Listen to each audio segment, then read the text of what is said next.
My name is Claire. I am 29 years old, and for as long as I can remember, Christmas has been the hardest day of the year.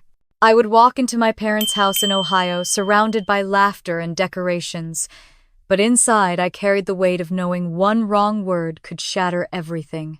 My father's approval was something I never earned, no matter how hard I tried, and every holiday reminded me of that. But nothing could have prepared me for the moment he raised his glass at Christmas dinner and spoke words so cruel the room went silent. What would you do if the man meant to love you most called you his biggest mistake in front of everyone? Stay with me, because what happened next will stay with me forever. Let me take you back to where it began.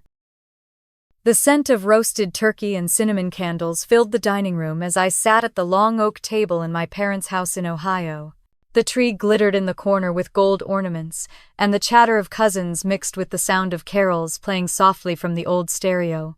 For a moment I let myself imagine this Christmas would be different, that maybe we could just have one evening of peace. Michael sat beside me, his hand resting gently on my knee under the table, and I tried to draw strength from his quiet presence.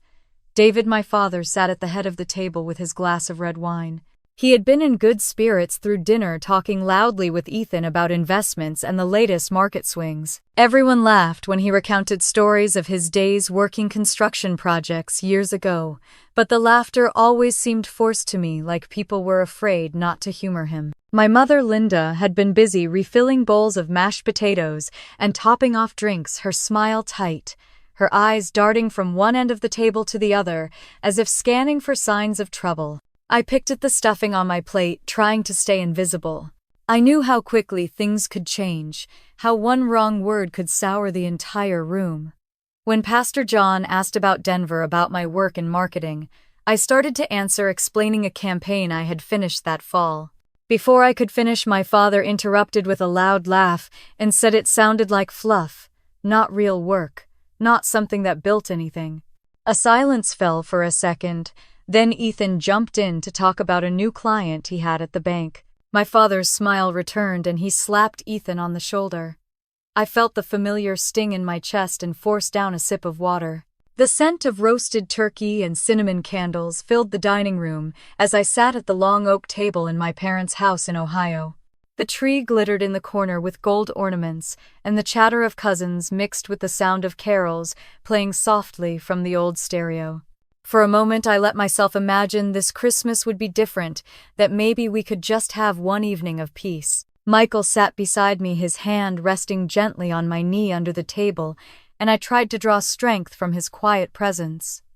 David, my father, sat at the head of the table with his glass of red wine. He had been in good spirits through dinner, talking loudly with Ethan about investments and the latest market swings. Everyone laughed when he recounted stories of his days working construction projects years ago, but the laughter always seemed forced to me, like people were afraid not to humor him. My mother, Linda, had been busy refilling bowls of mashed potatoes and topping off drinks, her smile tight, her eyes darting from one end of the table to the other, as if scanning for signs of trouble. I picked at the stuffing on my plate, trying to stay invisible. I knew how quickly things could change, how one wrong word could sour the entire room. When Pastor John asked about Denver, about my work in marketing, I started to answer, explaining a campaign I had finished that fall. Before I could finish, my father interrupted with a loud laugh and said it sounded like fluff, not real work, not something that built anything. A silence fell for a second. Then Ethan jumped in to talk about a new client he had at the bank. My father's smile returned and he slapped Ethan on the shoulder. I felt the familiar sting in my chest and forced down a sip of water. Dessert plates were cleared away, and the hum of conversation quieted as David rose from his chair, wine glass in hand. The room hushed instinctively. He loved these moments, standing above everyone, commanding attention. The fire cracked in the fireplace, and shadows flickered across his face as he looked slowly around the table. For a moment his eyes lingered on me, and I felt my stomach twist. I braced myself for some remark about Ethan's success, maybe another jab at me, but what came was sharper than anything he had ever dared to say before. He raised his glass slightly, his voice carrying through the room. Having you was the worst decision of my life. The words sliced through the air. The clink of silverware stopped. The only sound was the faint crackle of the fire. My face burnt hot as if every person at the table had turned to stare at me, though I could not look up to check. My hands went cold, gripping the edge of my chair. Michael shifted beside me, his body tense, ready to say something, but I touched his arm lightly, needing just a second to breathe. Linda's head dropped, her eyes fixed on the tablecloth. Ethan froze with his fork halfway to his mouth. A cousin coughed awkwardly, and then there was nothing but silence. Pastor John sat stiffly, his expression unreadable, but I saw the crease in his brow deepen. My heart pounded so loudly I wondered if anyone else could hear it. I forced myself to lift my gaze. My father stood there, lips pressed tight, eyes challenging me as if daring me to respond. He looked almost satisfied, as if he had finally thrown the final blow he had been holding back for years. The humiliation washed over me in waves, and for a moment I was 9 years old again, standing in the kitchen with tears in my eyes while he told me I ruined his life. Only now it was not whispered in anger behind closed doors. It was spoken for everyone to hear. The silence stretched unbearably long. My throat tightened, my vision blurred at the edges, and I wondered if I should run, if I should leave the table entirely. But my legs would not move. My breath came shallow and sharp. Michael leaned in close and whispered so quietly only I could hear, "You do not have to take this." I swallowed hard, my eyes still on my father. The room felt frozen, every pair of eyes waiting. My pulse slowed slightly as something steadier began to rise inside me. Not just shame, but something heavier. Something that felt like the weight of all the years leading to this one moment. I pushed back my chair and stood. My knees trembled, but I locked them straight, refusing to let anyone see me shake. The eyes around the table blurred together, the warmth of the fire suddenly oppressive against my skin. I opened my mouth, but no words came, only a rush of memories, flooding in memories I had spent years trying to bury. I was back in Denver, no taller than the kitchen counter, clutching a spelling test with a bright red A at the top. I had run to my father with a smile so wide it hurt my cheeks. He barely glanced at the paper before asking why I missed one word. I still remember the way his voice cut sharper than the winter wind outside. "If Ethan can get a perfect score, why can't you?" My small hands had curled tight around the paper until it wrinkled, the pride draining from me as quickly as it had come. Those moments stacked like bricks, year after year, building a wall between us. When I was 9, the night my parents argued in the kitchen, I sat on the stairs clutching my knees as his voice boomed about bills and stress. The rain slapped the windows. Then he came storming out, saw me sitting there, and snapped that if I hadn't been born, his life would have been easier. I did not understand all the words, but I understood enough. Even Christmas never softened him. The holiday lights could sparkle, carols could play, but his criticism never stopped. I remembered being 12, wearing the sweater Grandma had knitted me, excited to show it off, only to hear him mutter that it made me look bigger than I should. Or the year Ethan got a leather jacket he had been hinting about for months, while I unwrapped a used book with a note in my father's handwriting that said it might finally teach me something useful. I smiled in front of everyone, pretending not to feel the sting. The worst was always the comparisons. Ethan was praised for his math skills, for how responsible he was. I was told I was too emotional, too impulsive, never thinking things through. Every report card was dissected until the one B or C was circled in red ink as proof I could not measure up. My mother would hover in the background, quiet, fussing with dishes or pretending she had not heard. Her silence felt like another kind of judgment, maybe not as harsh as his words, but just as heavy. I took a slow breath now in the dining room, pulling myself back to the present.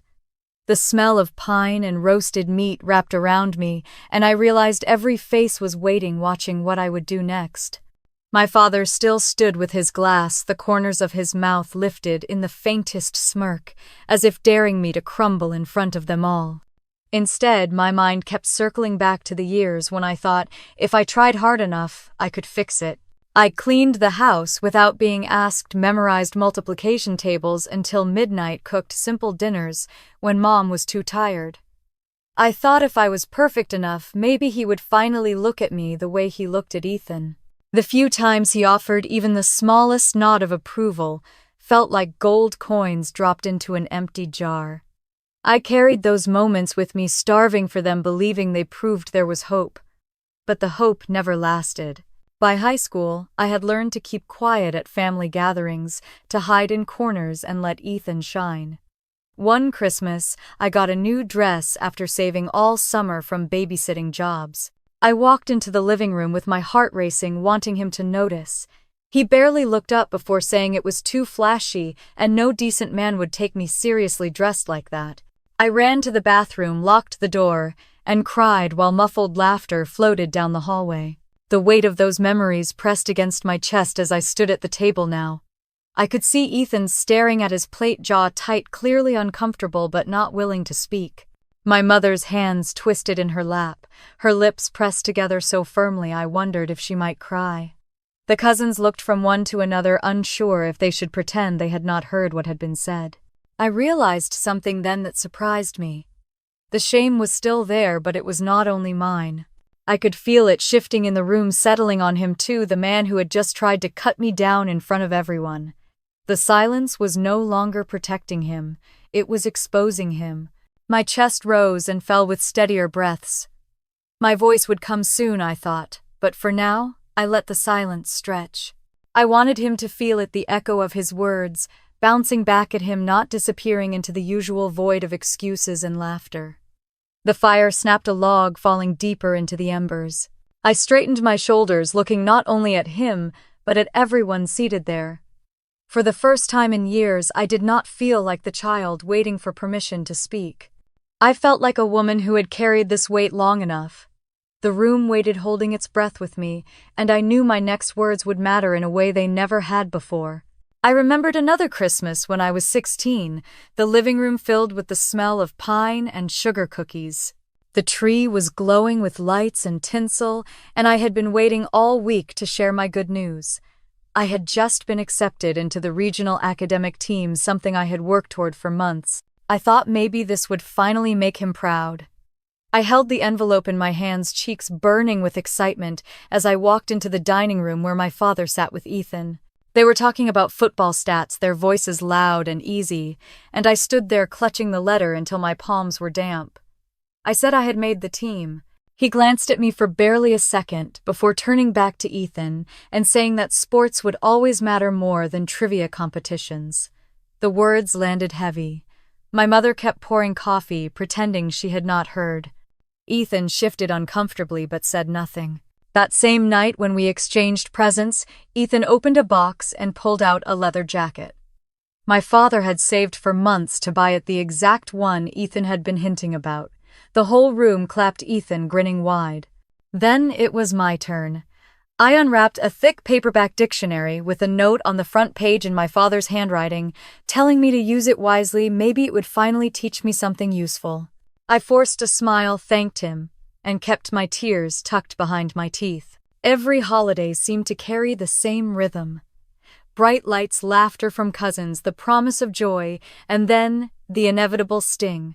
I learned to brace for it, like bracing for a winter storm you know will come no matter how blue the sky looks in the morning. I remember one year when I had saved up from babysitting to buy myself a dress. I walked into the living room in it, proud, feeling grown. My father barely looked up before saying no decent man would take me seriously in something so flashy. My cousins were laughing at a joke in the corner, but all I heard was that sentence echoing in my head.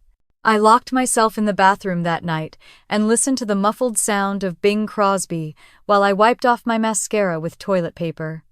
I wanted to believe Christmas could mean something else, but every year it was the same. Ethan glowing in the spotlight, my father showering him with praise, and me shrinking into the background. I told myself I would endure it, that someday I would escape it. Back at the table now, with everyone's eyes fixed on me after his cruel toast, I could see flashes of those Christmases past. The dictionary still sat on a shelf in my apartment untouched, a reminder I could not quite throw away. The jacket Ethan wore that year still appeared in old family photos. They were symbols of the divide that had been carved deeper and deeper each season. The cousins shifted in their seats, uncertain. One of them fiddled with a napkin, another cleared his throat. The smell of pine garland and candle wax hung in the air as heavy as the silence. My father stood tall, though I noticed his grip on the glass had tightened, his knuckles pale. I wondered if he too remembered those Christmases, if he knew the scars he had left, or if he truly believed he had done nothing wrong. My breath slowed, and I let the memories wash through me like waves receding. I was not 16 anymore. I was not the little girl waiting for a pat on the head. I was 29, a woman with a life of my own, a man who loved me at my side, a child sleeping at home with a grandmother who adored her. My father's words could not undo that. Michael's hand brushed lightly against my arm under the table, steady, grounding me. He did not speak, but he did not need to. His eyes told me he believed in me, that he saw me as more than enough. I opened my mouth, my voice low but clear, and said his name. He blinked, startled, as if he had expected me to fold, to sit down quietly. But I stayed on my feet, the weight of those long years pressing down, and at the same time lifting me up, reminding me exactly why this moment mattered. The fire cracked loudly, startling someone at the far end of the table. I kept my eyes on him, waiting steady, knowing this time I would not be silenced. The last time I had stared at him with that kind of resolve was when I left for college. I remember the morning I packed my old Honda Civic in Denver, my heart pounding with equal parts fear and excitement. My acceptance letter from the University of Colorado Boulder had felt like a ticket out a thin piece of paper that promised 4 years of freedom from his shadow. He stood in the doorway of the garage as I stacked boxes of books and clothes into the back seat. He did not offer to help, did not ask if I needed gas money. He only shook his head and said that marketing was a useless degree, that I was wasting tuition. His words rolled off me in waves I had grown used to, but deep down they still cut. I nodded, politely kissed my mother on the cheek, and drove away without looking back at him. College became my first taste of breathing without his voice filling my lungs. The campus spread wide under the Rockies' red brick buildings, framed by snow-capped mountains. I walked across the quad the first week, feeling like maybe I had stepped into someone else's life. Nobody there knew me as the mistake. Nobody compared me to Ethan. I was simply Claire. My roommate Sarah Miller had a quick laugh and a way of making everyone feel welcome. She grew up in Kansas City, her accent soft, her kindness steady. On our first night in the dorm, she looked at my neat row of textbooks and asked if I had always been the serious one. I admitted that I never felt I could be anything else. She raised her brows and said, then maybe it was time to try. We stayed up talking until 2 a.m, eating popcorn from a bag and sharing stories about high school crushes and summer jobs. Sarah became my anchor. She pulled me into study groups, introduced me to friends in the nursing program, dragged me to football games, even when I claimed I had too much homework. She was the first person who noticed how small I made myself in a room, how I apologized before speaking, how I downplayed every success. One evening after I received an A on a marketing theory paper, she caught me brushing it off as luck. She set down her coffee and said plainly that I was smart, that my father's voice was not the only one I had to believe. The more time I spent away from home, the more I began to see how twisted the patterns of my childhood had been. Other students talked about their parents sending care packages or calling to say they were proud. I could not imagine those things. My phone calls with home were brief, my father asking if I had changed my major, yet my mother's voice soft in the background telling me to eat well.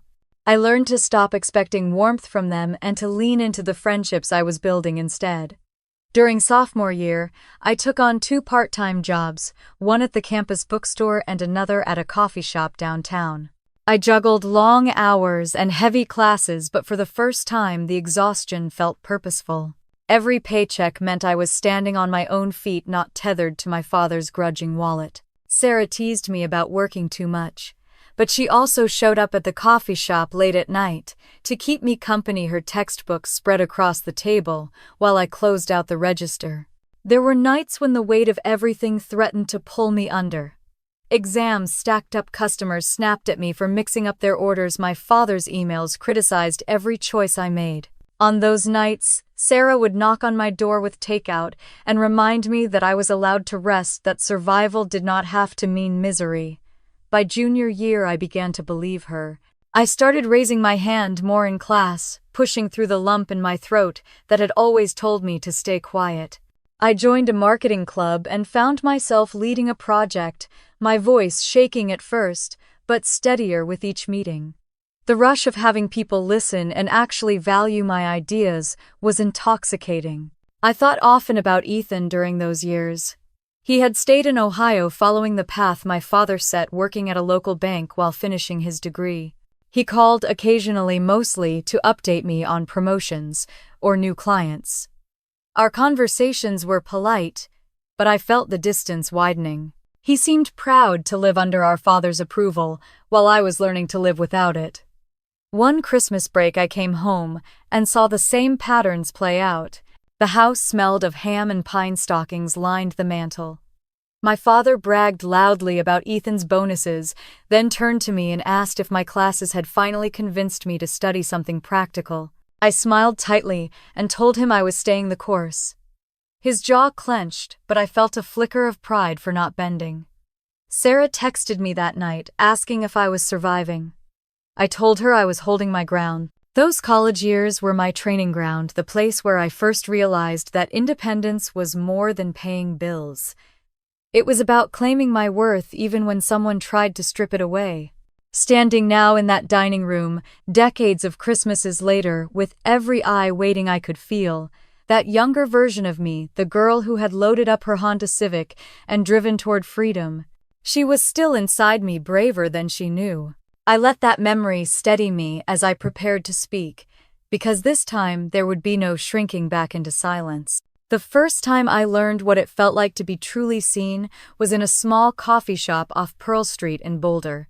It was late afternoon during my senior year, and I had been hunched over my laptop for hours trying to finish my thesis while balancing a paper cup that wobbled dangerously near the keyboard. My mind was scattered, exhausted from classes and double shifts at work. A shadow fell across my table and a calm voice said, "I think you're about to spill that coffee." I looked up and saw a man with kind brown eyes and a crooked smile. Before I could react, my elbow bumped the cup and liquid rushed across the keyboard. I gasped, panicking, while he grabbed a handful of napkins from the counter and crouched beside me, helping tilt the laptop to drain it. His movements were steady, patient, as if he had done this before. I stammered that my entire semester was on that computer. He asked if I had a backup, and when I whispered yes, saved in the cloud, his grin widened. Then the damage is not so bad after all. His calmness eased the panic squeezing my chest. That was the first time I heard his name, Michael Reynolds. We ended up talking for 3 hours that night, long after the coffee was cleaned up. He was a software engineer working on renewable energy systems in Denver, only a year older than me, grounded and thoughtful in a way that felt rare. We talked about favorite movies, childhood memories, and even the mess of family expectations. When I hinted at my own strained relationship at home, he did not pry or push. He just said families can be tough, and we get to decide how much power they have over our happiness. From then on, he found excuses to stop by the shop during my shifts, sometimes bringing a pastry, or just keeping me company during slow hours. Sarah teased me relentlessly, saying she had never seen me smile so wide. At first, I brushed it off, convinced it was temporary, but his steady presence became impossible to ignore. One chilly evening, he walked me back to my dorm, our breath fogging in the night air. I was rambling about a group project when he suddenly stopped under a street lamp, looking at me with an intensity that made me quiet. "I like you, Claire," he said simply. I froze, unprepared, then laughed nervously. He only smiled, waiting. For the first time in my life, I felt no judgment in the silence, only patience. I whispered that I liked him too. Dating Michael was unlike anything I had known. He listened, really listened, without waiting to correct me or point out what I had done wrong. He encouraged me to try new things like hiking the Flatirons at sunrise, even when I complained about the cold, or speaking up in class even when my voice shook. He never made me feel like I had to earn his approval. It was simply there, steady as the mountains we hiked. The first time he met my father was a disaster I had almost predicted. We drove back to Ohio during a summer break, and I warned him that my dad could be difficult. Michael nodded, saying he could handle it. Nothing could have prepared him for the way my father's eyes scanned him like a piece of equipment, evaluating his worth in dollars. David asked him about his salary, his career prospects, and whether he could provide for me. Michael answered honestly and politely, explaining his work in renewable energy.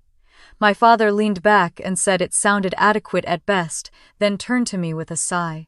You always choose projects, never stability. I wanted to sink through the floor. When Michael and I left that night, I apologized over and over, humiliated. He stopped me in the driveway and cupped my face in his hands. Your father's opinion of me does not define who I am, and it certainly does not change how I feel about you. I see where your self-doubt comes from, but I need you to know his blindness does not make you invisible. I cried into his chest, both from relief and fear of how deeply I wanted to believe him. Over the next few years, he proved that his words were not empty. He never pushed for more than I was ready to give, never dismissed my worries as silly. When I faltered, he steadied me. When I succeeded, he celebrated me. The contrast between his warmth and my father's coldness was like stepping out of a shadow into sunlight. 3 years after that first spilled coffee, Michael proposed. He had arranged for the coffee shop to close early, stringing fairy lights across the windows and laying out photos from our years together. I walked in thinking it was a study date and saw him on one knee. For a moment my breath caught my hands shaking, but then joy broke through like sunrise. I said yes through tears, feeling the weight of every lonely Christmas fall away. That night, as I slipped the ring on my finger, I thought about how far I had come from the girl who once believed she was a burden. I felt whole in a way I had never known. Yet in the corner of my mind, a small voice whispered that my father would find a way to sour even this. I pushed it aside, holding on to Michael's steady hand, but the voice lingered like a shadow waiting at the edge of light. Planning a wedding should have been the happiest chapter of my life yet. From the moment we announced our engagement, my father managed to make it feel like a mistake. Michael and I decided to pay for everything ourselves, determined not to owe anyone control over our choices. We found a venue in the foothills near Denver, a renovated barn with string lights and sweeping views of the mountains. I fell in love with it, instantly imagining our friends and family gathered there on a warm September evening. When I called home to share the news, my father's first words were not congratulations. He asked how much it would cost, and whether we expected guests to drive that far for what he called an overpriced dinner. I tried to explain that it was reasonable, that the setting was beautiful, but he only grunted and said, "If you say so." My mother's voice in the background urged me to send her a picture of the dress when I found one, but even her attempt at kindness carried a nervous edge. Dress shopping was something I had secretly hoped would be a moment of bonding, but it became another battlefield. I flew back to Ohio one weekend to visit, and my mother insisted on joining. The boutique was filled with soft lighting and mirrors that stretched from floor to ceiling. I tried on gown after gown, stepping out with a mixture of excitement and nerves. Each time she found something wrong, too plain, too revealing, too tight across the shoulders. When I finally stood in front of the mirror in an A-line lace gown that made me feel like I belonged in a storybook, I caught my breath. The fabric flowed perfectly, the sleeves delicate against my skin. I turned to my mother, waiting for the smallest nod of approval. She pursed her lips and said, "Well, it is better than the others, but that neckline will draw attention to your shoulders, and you know how broad they are." The sales assistant shifted uncomfortably, pretending to arrange hangers while I fought back the sting of tears. I bought the dress anyway, promising myself that her voice would not ruin how it made me feel. Michael tried to shield me from the constant stream of criticism. He reminded me that this was our day, that no one else had to understand. Still, I found myself bending over backward to include my parents, hoping that if I valued their opinions enough, they would finally offer support. Every menu we considered was too indulgent, according to my father. Every flower arrangement looked like showing off. Even the invitations were too formal, he said, shaking his head over the font choice, as if it were a moral failing. I remember one evening sitting at the kitchen table in our apartment, surrounded by swatches of fabric and sample menus. My head pounded my chest tight with frustration. Michael set down his laptop, crossed the room, and laid a hand on my shoulder. "Claire," he said softly, "we do not need his approval. This wedding is about us." I wanted to believe him, but the child in me still reached for something I had never received. The tension reached its peak a week before the wedding. I called to confirm their travel plans, expecting a simple conversation. Instead, my father's voice was cool, distant. "I have been thinking," he said, "and I do not believe I should come." My heart slammed in my chest. "What do you mean you do not think you should come? It is my wedding. You are my father." "Exactly," he replied. "I am your father, which means I must look out for your best interests. You barely know this man.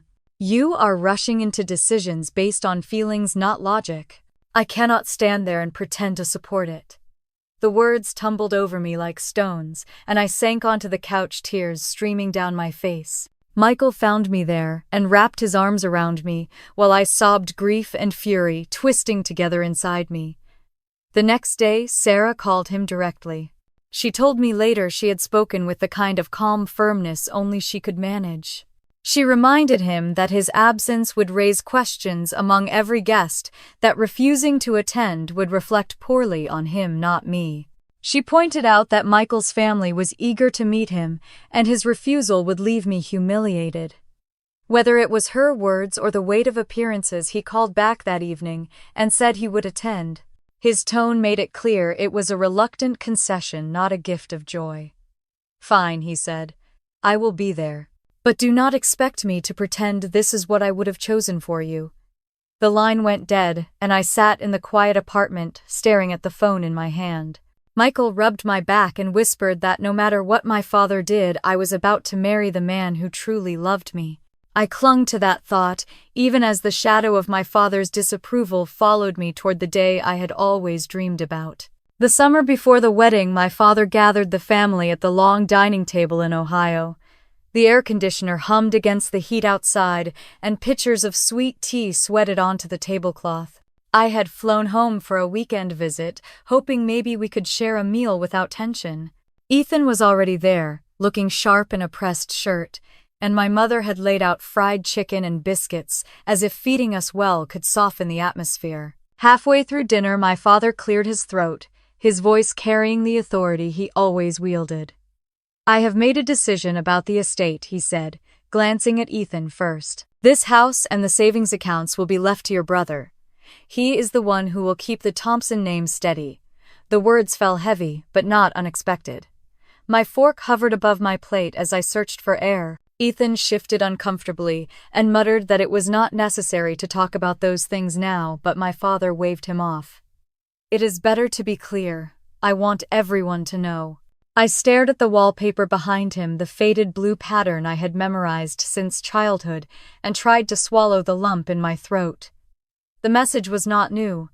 For years he had made it clear who deserved his approval. Still hearing it announced like a verdict felt like the final strike of a gavel. My mother pressed her lips together, her hands folded in her lap. She did not object, but her eyes flickered toward me, soft with guilt. No words left her mouth. That silence screamed louder than my father's proclamation. I excused myself under the pretense of getting more tea, retreating to the kitchen where I gripped the counter until my knuckles whitened. The clatter of dishes and laughter from the dining room bled through the walls. My chest ached with the old familiar weight of being the child who never measured up. Ethan followed me after a few minutes. He leaned against the doorway, his voice low. "Claire, I did not ask for that. You know I never wanted this division." I turned to him, blinking back tears, and asked why he never spoke up.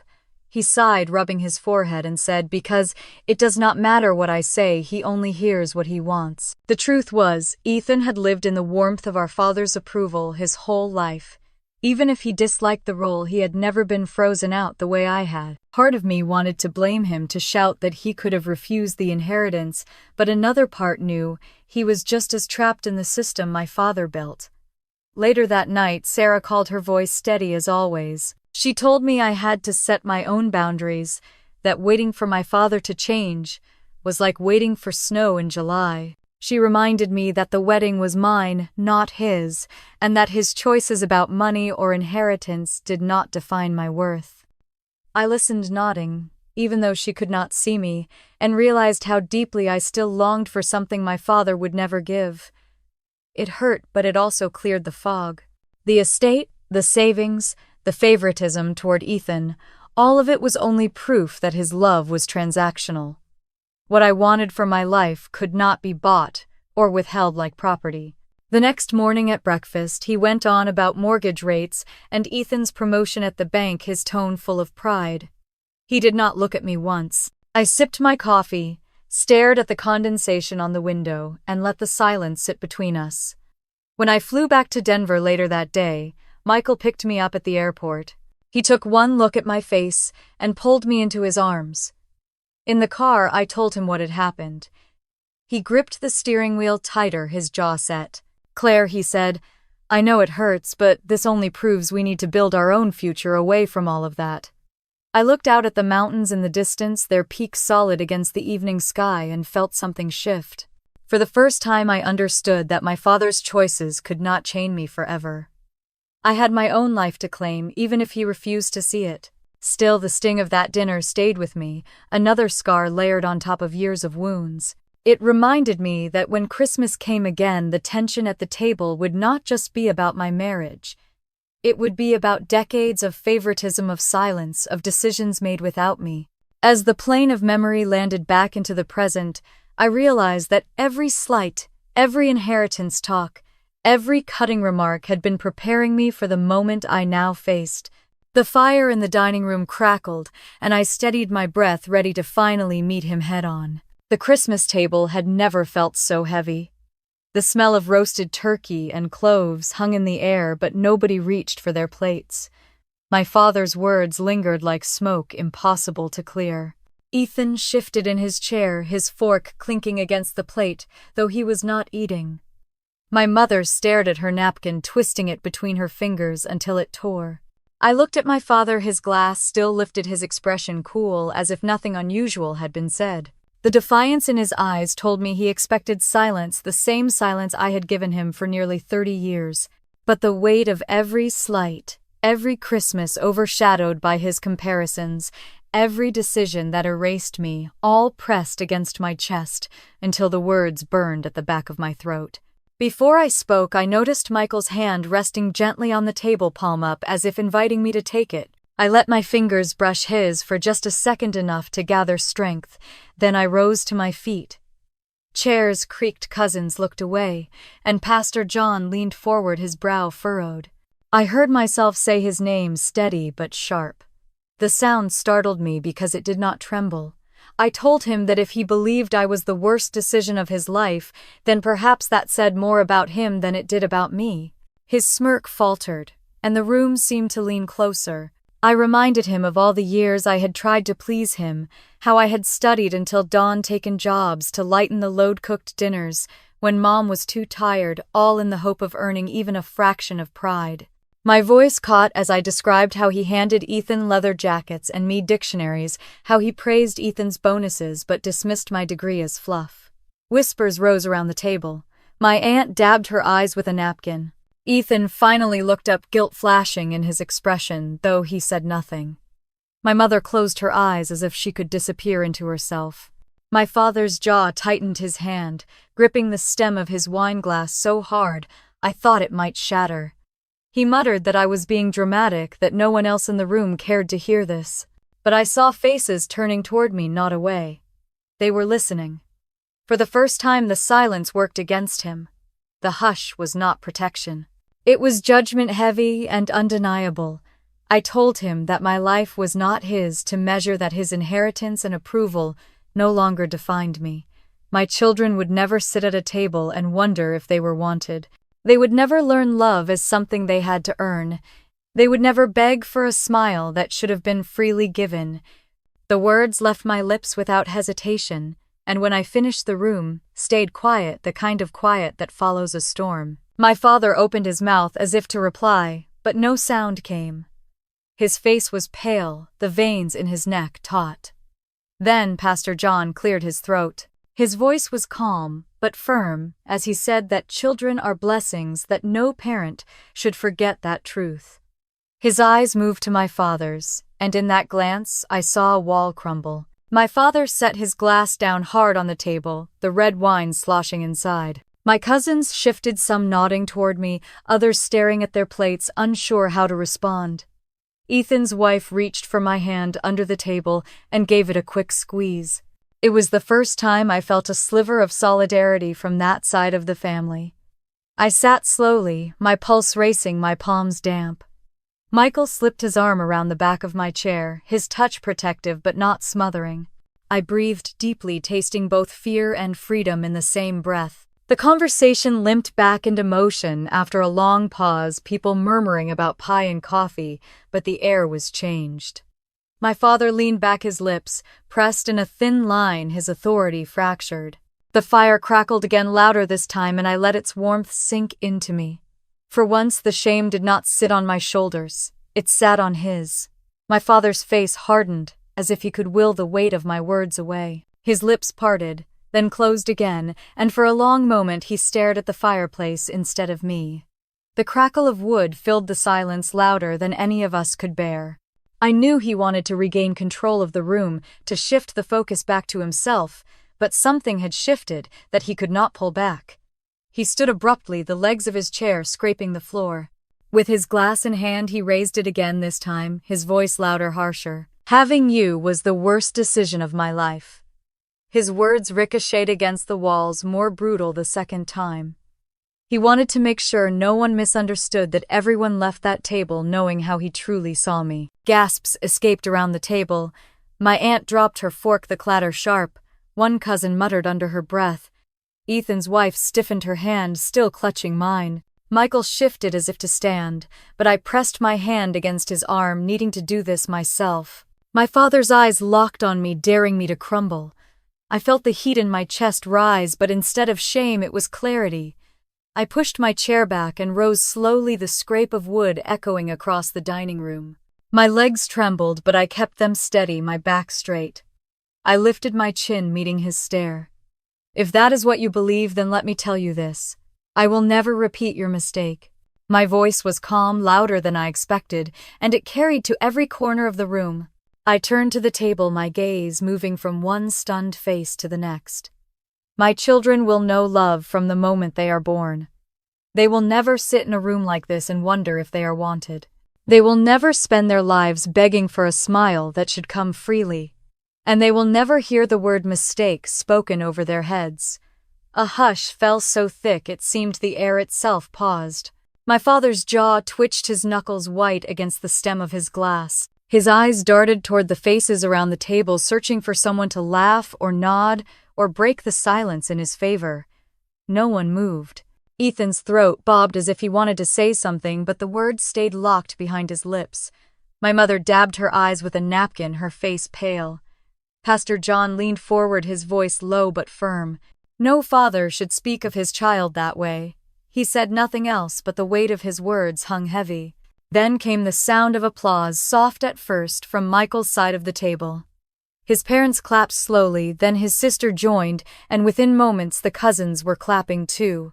Chairs scraped, people stood, and the room filled with the sound of hands meeting in approval and solidarity. Tears blurred my vision as I realized the tide had turned. My father froze, his expression shifting from rage to confusion to something that looked almost like fear. He lowered his glass and set it on the table with a dull thud. His voice cracked as he tried to recover. "You are being ungrateful, Claire. Everything I have done has been for this family." I shook my head, my voice steady.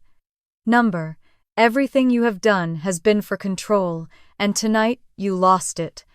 The clapping grew louder, some guests even cheering softly. My cousins whispered to one another, nodding at me with wide eyes. One of them mouthed the word brave. My father's face flushed red, creeping up his neck. He tried to speak again, but his words drowned beneath the swell of voices supporting me. Linda finally looked up, her voice trembling.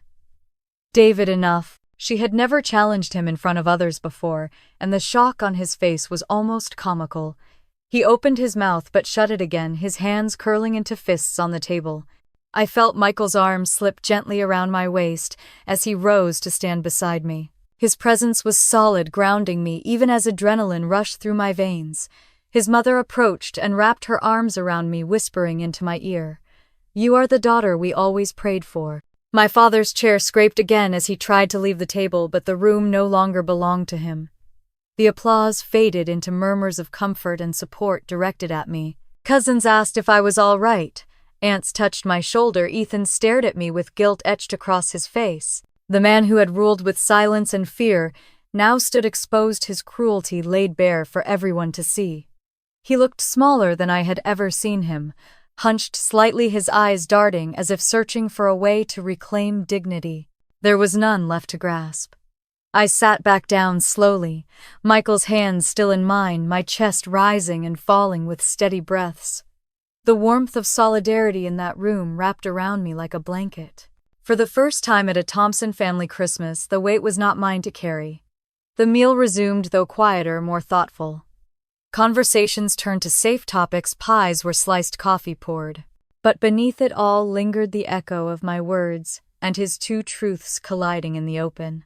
My father remained in his chair, shoulders stiff, his fork moving without appetite. He avoided my eyes, avoided everyone's eyes. The authority he once commanded had slipped through his fingers, and everyone at the table had seen it happen. I sipped my coffee slowly, letting the warmth spread through me, and felt the shift inside. I was no longer the girl begging for scraps of approval. I was a woman who had stood up, spoken truth, and been heard. The fire burned low, the plates cleared, and though the evening stumbled forward, nothing would ever be the same again. I could feel my pulse slowing as I placed my cup back on the saucer. The conversations had shifted into nervous chatter, but the weight of what had happened still hung in the air like smoke after a fire. My father sat rigid in his chair, his shoulders square, but his eyes fixed on the tablecloth, as though he could will it to swallow him whole. I had never seen him look small, not once in all my years, yet that night he seemed shrunken, his power cracked open in front of everyone. Michael leaned close and whispered softly that I had nothing left to prove. His voice steadied me, though my hands were still trembling beneath the table. I forced myself to breathe evenly, to let the tension unravel from my chest little by little. My cousins avoided my father's gaze, their voices hushed, but several of them glanced at me with something that looked like pride. Then, as if desperate to reclaim ground, my father suddenly pushed back his chair. The legs screeched against the floor and every head turned. He straightened his spine and lifted his chin, but the flush on his face betrayed him. For years he had thrived on being the loudest voice in the room. That night, the louder he spoke, the more obvious it became that no one was listening. I stood as well, steady this time, no tremor in my knees. I met his glare with a calm I had never possessed before. My words carried across the room without a tremble. "You called me your worst mistake. I will not carry that title another day. From this moment forward, I choose my own worth."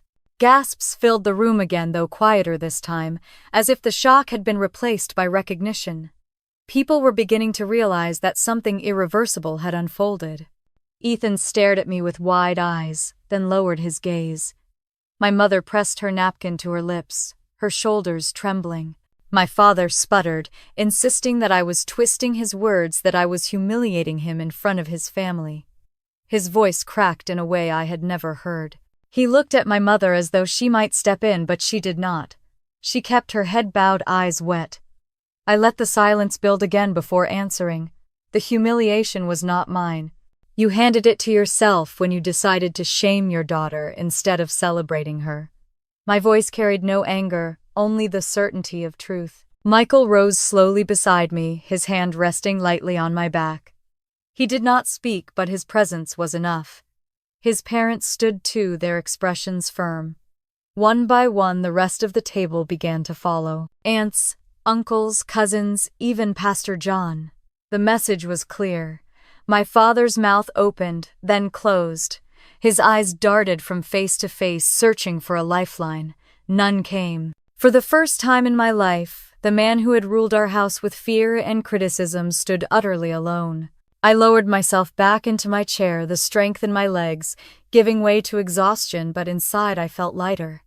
It was as if decades of carrying his judgment had finally been set down.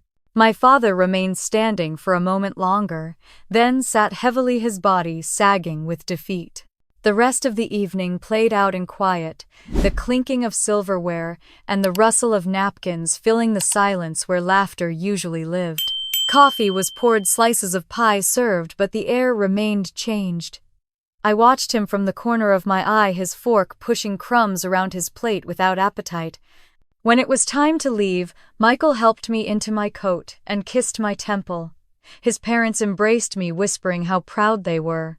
Ethan lingered awkwardly near the doorway, then finally said in a low voice that he was sorry. I nodded, not ready to untangle his role in the years of silence, but not dismissing him either.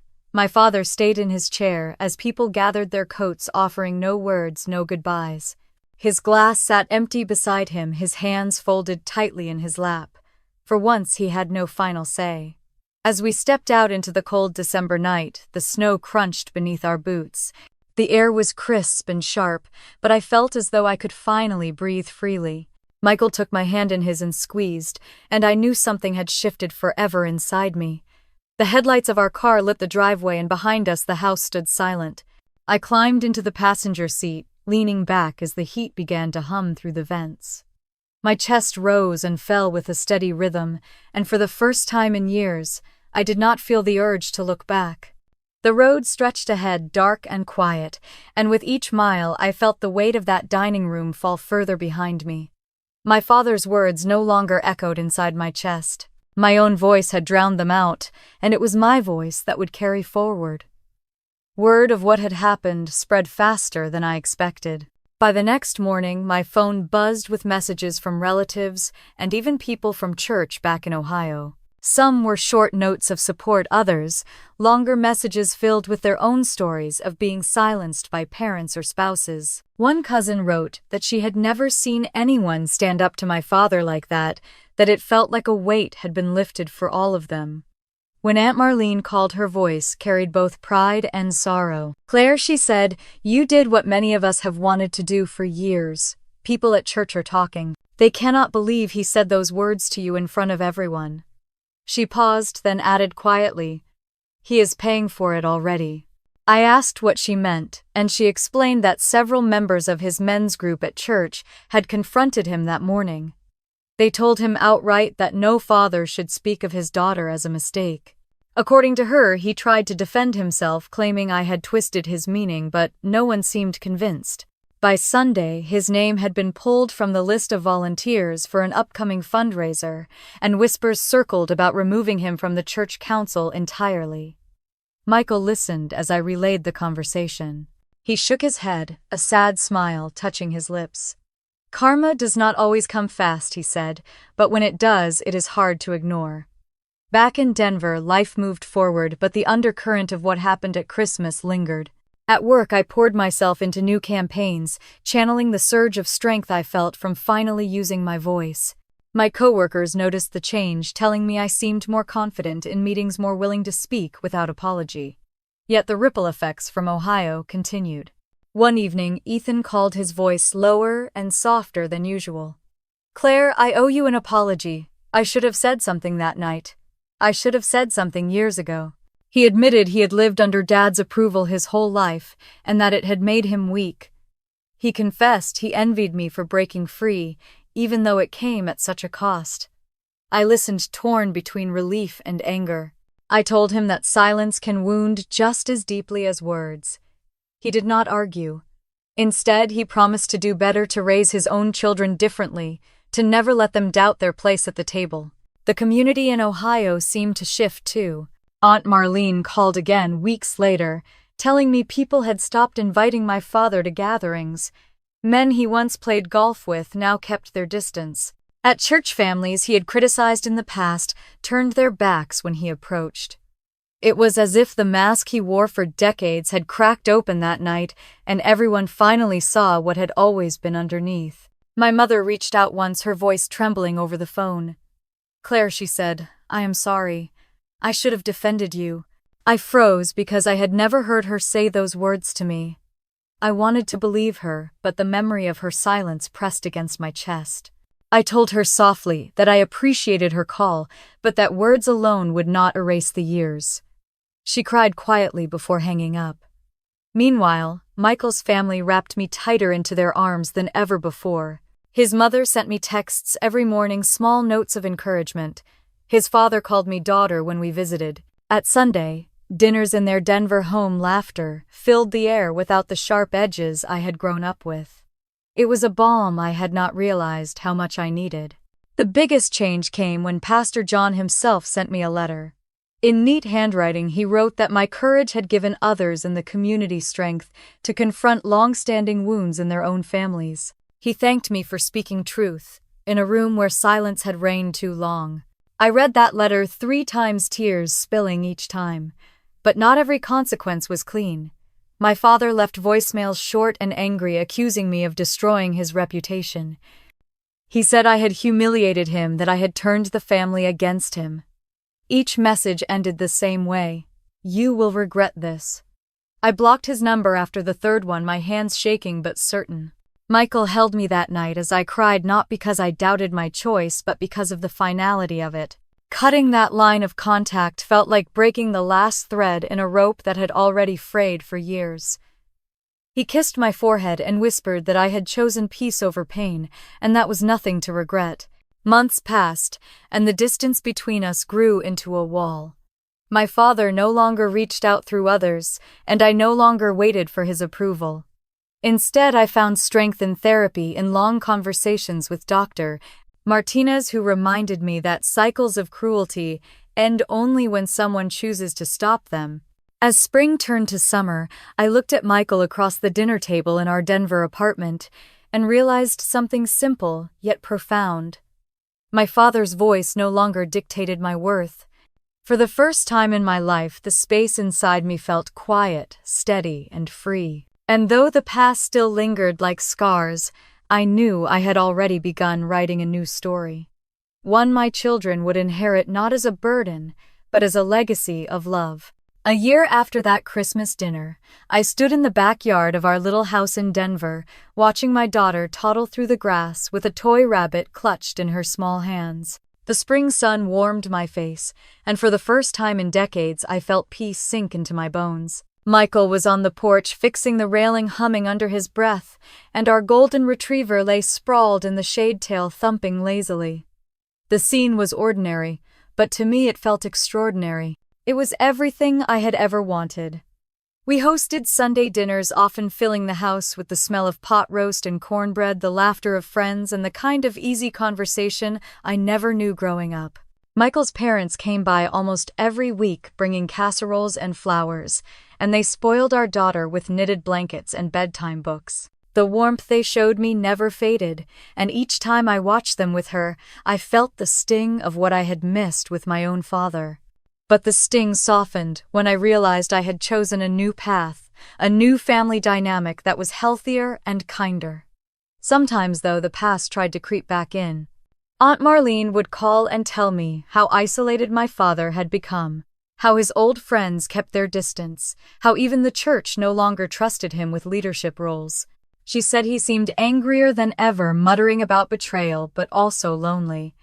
I listened politely, thanked her for the update, and then went back to reading bedtime stories to my daughter.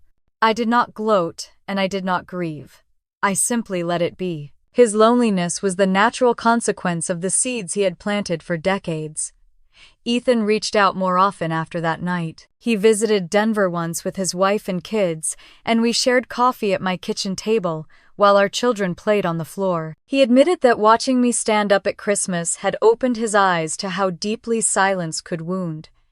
He promised he was trying to be a better father, a better husband, a better brother. I believed him not because of his words, but because of the way he looked at his own son, patient and attentive in a way my father never was.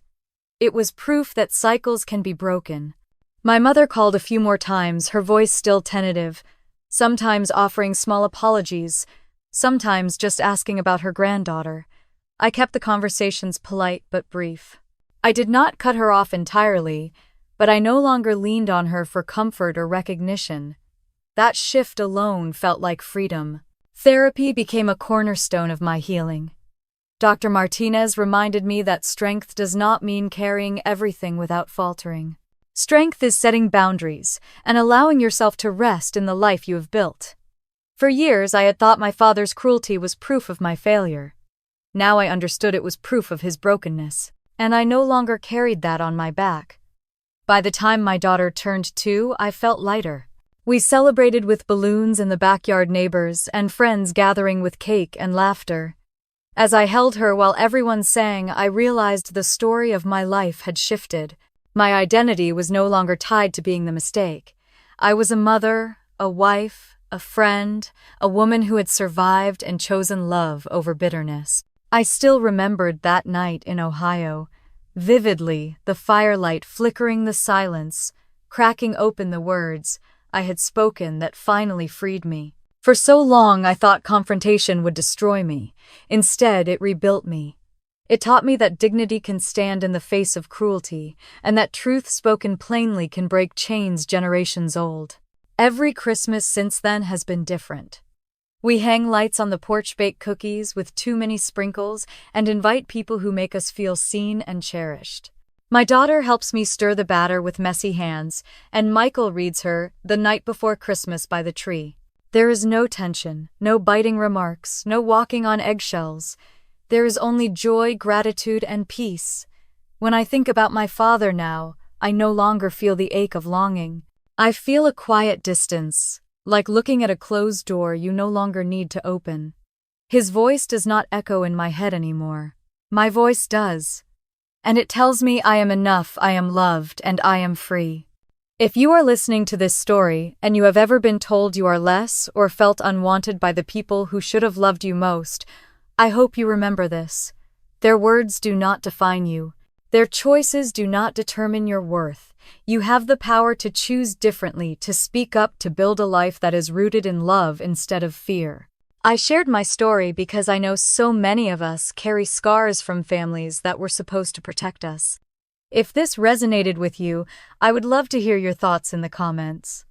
Share your experiences, your reflections, or simply where you are listening from. Do not forget to like this video and subscribe so we can keep telling stories that remind us of the strength we all carry inside. Thank you for being here with me, and until next time, choose kindness, especially toward yourself.